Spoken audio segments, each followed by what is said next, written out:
Shalom, selamat malam saudara-saudari yang dikasihi dalam Tuhan Yesus Kristus.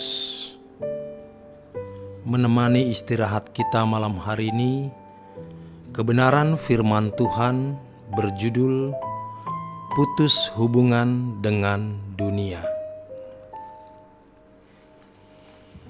Ketika murid-murid minta diajari berdoa oleh Yesus mengajarkan doa Bapa Kami. Dalam doa Bapa Kami termuat kalimat, "Datanglah kerajaan-Mu, jadilah kehendak-Mu di bumi seperti di surga."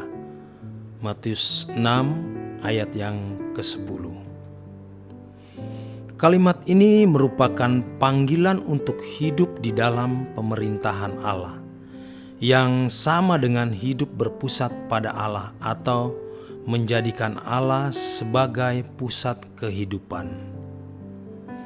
Dalam kalimat tersebut, Yesus mengajarkan bagaimana seseorang memiliki kehidupan yang teosentris, berpusat pada Allah. Oleh sebab itu, hendaknya orang percaya atau umat perjanjian baru tidak memandang dan menggunakan doa Yabes dan doa-doa tokoh manapun sebagai pola doa dan pola kehidupan. Harus disadari bahwa Yesus tidak mengajarkan doa Yabes atau doa-doa tokoh iman manapun. Kalau doa Yabes itu penting, tentulah Yesus mengajarkannya juga kepada murid-muridnya. Doa Yabes memang tidak membuat seseorang menjadi murtad atau jahat, tetapi tidak membawa orang percaya kepada standar umat perjanjian baru. Orang percaya harus menghayati bahwa mereka adalah bagian dari diri Allah, karena kita adalah anak-anak-Nya.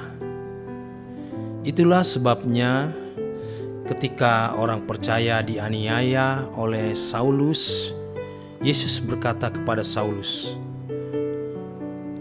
"Mengapa engkau menganiaya aku?"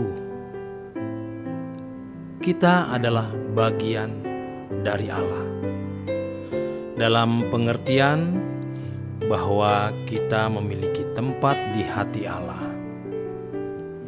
Tubuh kita adalah bait Roh Kudus. Kita adalah orang-orang yang sudah bebas dari kutuk atau hukuman. Dengan hal ini, berkat yang sesungguhnya bukan lagi bicara mengenai harta, materi dunia ini. Sebab kalau kita melihat hidup Paulus, dia tidak mempunyai harta sedikit pun. Rumah pun dia tidak punya. Dia seperti gelandangan karena dia mencontoh gurunya, yaitu prinsip hidupnya adalah serigala mempunyai liang dan burung mempunyai sarang, tetapi anak manusia tidak mempunyai tempat untuk meletakkan kepalanya. Matius 8 ayat 20.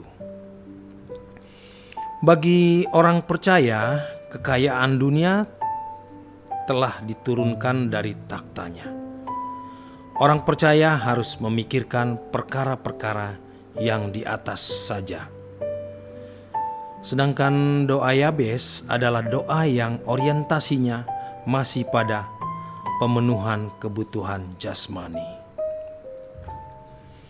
Ketika doa Yabes diajarkan kepada jemaat, fokus hidup mereka akan menjadi tidak tertuju kepada kerajaan Allah. Jemaat tidak lagi berpusat atau tidak berepisentrum kepada Allah. Doa Yabes berorientasi pada kehidupan di bumi ini. Padahal Yesus mengajarkan kita untuk mencari kerajaan Allah, mengumpulkan harta di surga, dan memindahkan hati ke surga. Matius 6 ayat 21. Paulus oleh ilham roh mengatakan agar orang percaya memikirkan perkara-perkara yang di atas dan mencari perkara-perkara yang di atas, bukan yang di bumi. Oleh sebab itu, orang percaya harus berani meninggalkan kesenangan dunia atau percintaan dunia. Seseorang yang mencintai dunia akan menjadikan dirinya musuh Allah.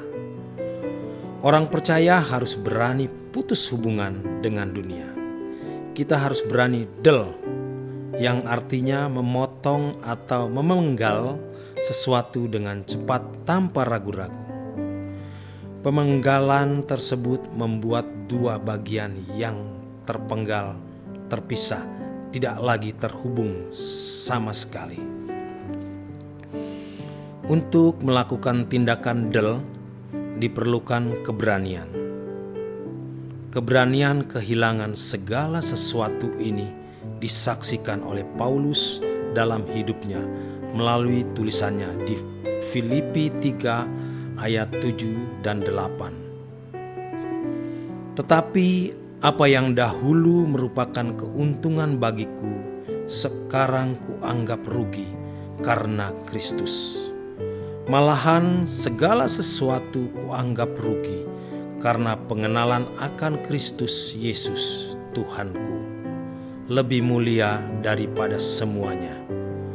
Oleh karena Dialah aku telah melepaskan semuanya itu dan menganggapnya sampah, supaya aku memperoleh Kristus.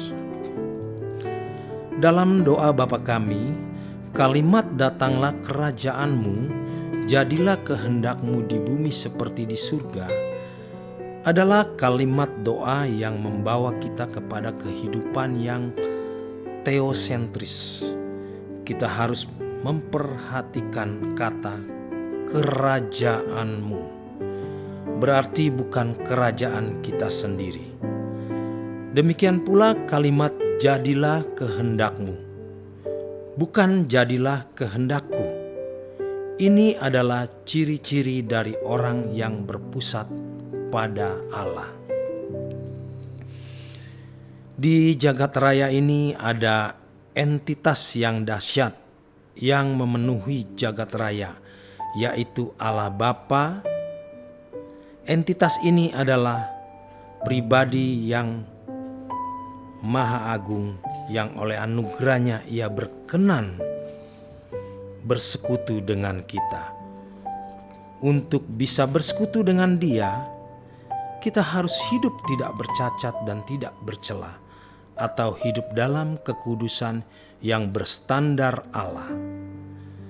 Dalam hal ini kita harus sampai pada titik di mana kita menanggalkan beban dan dosa sepenuhnya. Ini adalah tindakan del. Kalau kita tidak berani menanggalkan beban dan dosa, sulit kita bisa masuk mencapai titik pusaran atau epicentrum tersebut. Jadi, menanggalkan beban dan dosa dengan mata yang tertuju kepada Allah, Yesus adalah kemutlakan.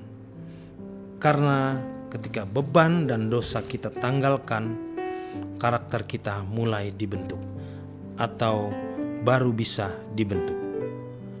Tuhan Yesus sendiri berbicara tentang hal ini dalam Lukas 14 ayat 33. Demikian pula lah tiap-tiap orang di antara kamu yang tidak melepaskan dirinya dari segala miliknya tidak dapat menjadi muridku. Demikian kebenaran firman Tuhan. Selamat malam, selamat beristirahat. Tuhan Yesus memberkati.